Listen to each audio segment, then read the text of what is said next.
नाही, पण जेव्हा तुम्ही रिकट मारलं त्याच्या अगोदर काही माल काढलेला हार्वेस्ट, तो कितीपर्यंत म्हणजे किती 20,000 फोम बसले सगळे. 20,000 फोम बसले होते.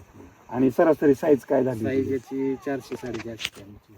आणि त्यातून मगाशी उत्पन्नाचा एक आकडा आम्हाला सांगितला की 1,60,000 पर्यंत म्हणजे 1.5 लाखापर्यंत तुम्ही 7 महिन्यानंतर लगेच उत्पन्न घेतलं.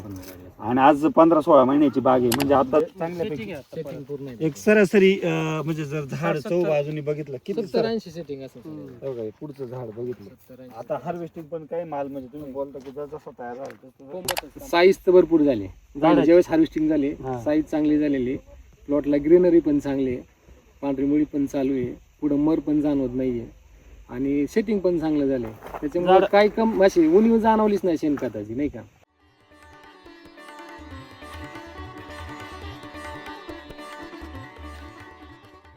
सर नमस्कार. नमस्कार. तुमचं आता संपूर्ण नाव आणि पत्ता सांगा. माझं नाव शरद तुकाराम गायकवाड, राहणार पिसुरे, तालुका श्रीगोंदा, जिल्हा अहिल्यानगर. आता आपण हे जे पेरूचं क्षेत्र बघतो, किती आहे सगळे झाडं टोटल किती? 1100 झाडे. 1100. 1 एकर प्लॉट आहे.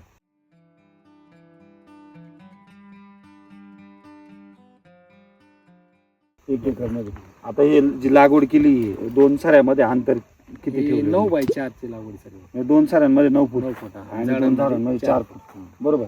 आज हे आपण झाड बघतोय किती महिन्याचं झाड? तरी 15 महिने झाड झाले. लागवडीपासून 15 महिने झाले. तर तो सुरुवातीला माल किती गेला?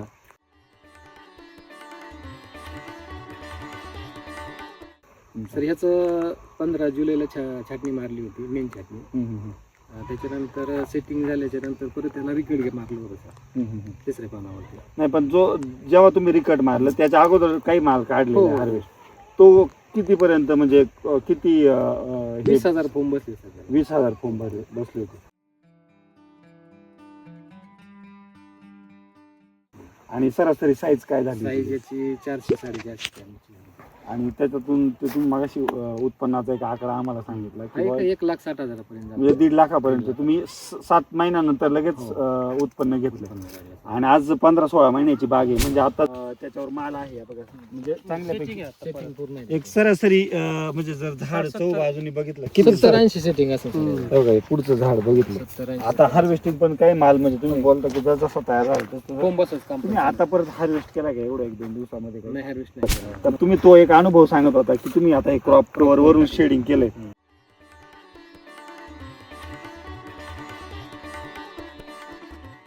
पण त्याच्या अगोदर सेटिंग मध्ये जेव्हा प्लॉट होता तेव्हा हा कव्हर नव्हता, तेव्हा काय प्रॉब्लेम म्हणजे झालं, टेम्परेचर वाढल्या चालू झाल्याच्या नंतर थोडं ड्रॉपिंगची समस्या यायला लागली. फुलगळीची समस्या, फळगळ सेट झालेलं बी आपण बघितलेलं आहे, फळ बऱ्यापैकी झालेली.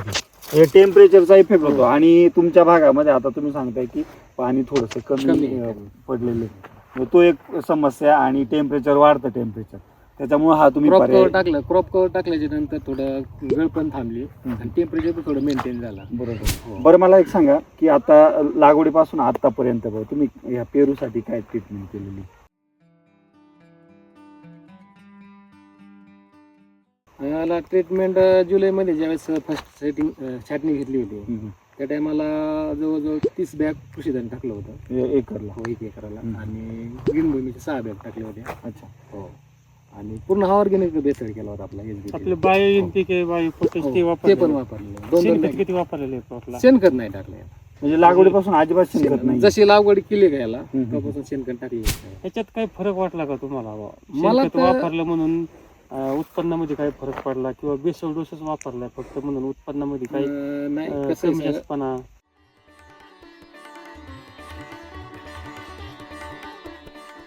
साईज तर भरपूर झाली. ज्यावेळेस हार्वेस्टिंग झाली साईज चांगली झालेली, प्लॉटला ग्रीनरी पण चांगली आहे, पांढरी मुळी पण चालू आहे, पुढं मर पण जाणवत नाहीये आणि सेटिंग पण चांगलं झालंय. त्याच्यामुळे काय कम अशी उणीव जाणवलीच नाही शेणखताची, नाही का? भरपूर फुट नाही, नवीन फुटवा भरपूर आहे ना प्लॉटला. तसं भरपूर आहे. बरोबर. सगळ्या झाडांना नाही येत पण नाही. सगळ्याची काय हो, इथं आता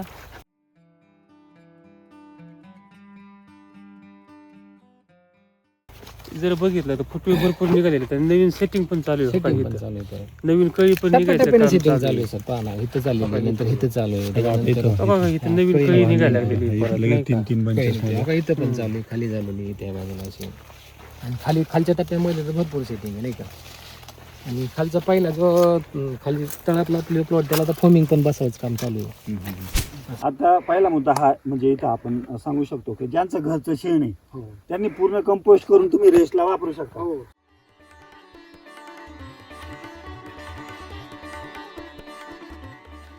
पण जो म्हणजे घरी गायच नाहीये हो. आणि सगळं विकत करणार आहे, विकत आणून अशा शेतकऱ्यांनी शेणखत वापरलं नाही तरी चालेल. चालतंय. तुम्ही त्या खर्चामध्ये जर 80-20 फॉर्म्युला जर वापरला सुरुवातीला तर तुमच्यासाठी तो बेस्ट आहे. म्हणजे जवळजवळ 70-80% खर्च तुम्ही सेंद्रिय खतावर करा आणि उरलेला समजा 20% तुम्ही रासायनिक खतावर करा. आता ह्या पेरू पिकाच्या बाबतीत तुम्ही आता ह्या अनुभवातून जे पेरू उत्पादक शेतकरी आहेत, त्यांना काय सांगू इच्छिता?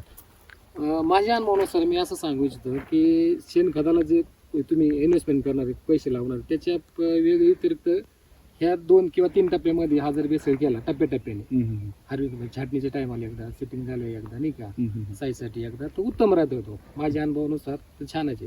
बेसळ केलेला एकदम उत्तम. याच्यामुळे तुमचं मेन म्हणजे भांडवल खर्च वाचणार आहे आणि टप्प्याटप्प्याने ताकद मिळत जाते ना. झाडाला ताकद मिळते. ताकद मिळत झाड सुद्धा स्ट्रेस मध्ये जात नाही.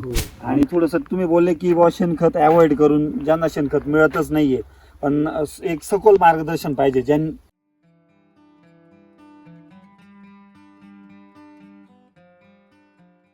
जे तुमच्या अनुभवातून आलेले तर त्याच्यासाठी तुमचं एकदा शॉपचं नाव सांगा आणि एकदा फोन नंबर द्या. हो सर, नमस्कार. माझं शॉपचं नाव खंडेश्वर ॲग्रो. माझं नाव शरद तुकाराम गायकवाड.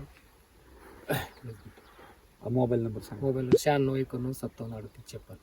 आणि तर सर पण आपल्या सोबत आहे. सर नमस्कार. नमस्ते. तुमचं नाव सांगा एकदा, तुमच्या शॉपचा ऍड्रेस सांगा आणि मोबाईल नंबर सांगा. नाव दत्तात्रय काळाने, शॉपचं नाव श्री स्वामी ॲग्रो, वेलुंडी हायस्कूलच्या समोर शॉप आहे आपलं. Mobile number 9730144141. सर या व्हिडिओच्या माध्यमातून एवढंच सांगणं आहे की ज्यांना कुणाला नवीन फळबागांमध्ये यशस्वी व्हायचंय किंवा एक त्या फळबागांमधून आपला आर्थिक परिस्थिती सुधारायची तर त्यांनी एकदा 100% म्हणजे या बेलवंडी श्रीगोंदा भागातील आपल्या समजा तर शिरूर असेल या पट्ट्यातील शेतकऱ्यांनी आवर्जून शरद गायकवाड सर असतील, दत्ता काळणे सर असतील यांचा आता मी संपर्क नंबर दिले, त्यांना आवर्जून कॉन्टॅक्ट करा.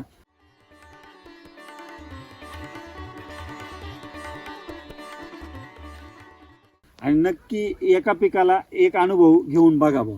तुमचा तो अनुभव 100% तुम्हाला काहीतरी नवीन शिकून गेल्याशिवाय राहणार नाही. खूप छान माहिती दिली. धन्यवाद. धन्यवाद.